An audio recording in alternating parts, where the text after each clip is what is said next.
I'd always thought I was going to be a teacher when I grew up. And I was in high school a secretary at our small town medical clinic. Once you have seen good physicians in practice, then you can tell how much time they spend teaching their patients and educating people about their medicines and how to take better care of themselves. And so I think it just naturally the two go hand in hand.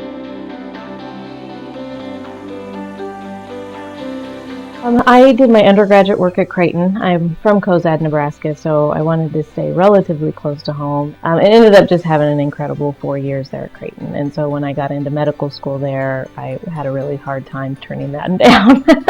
Towards the end of medical school, they have you do all your clinical rotations to see what you like. I was going to do OB. Halfway through my OB rotation, I realized I didn't like that.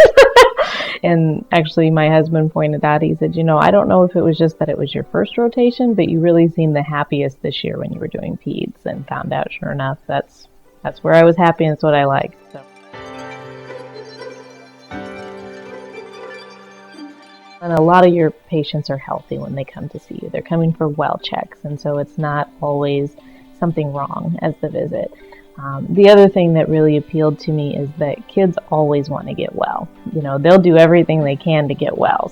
And new babies, what's a better way to start a day than to go round and get to see new babies to start your days?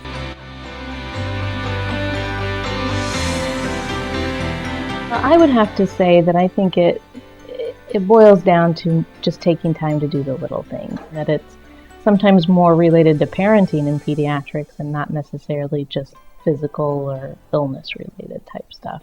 All of the pediatricians in our group were all parents too. And so, there's never a time you can predict when an emergency is going to come up or when a question comes up. And so to not feel like they're just out there to handle that on their own and to give us a call and to talk. And I think that helps build that relationship with the parents when they know that there's that trust factor and reliability factor.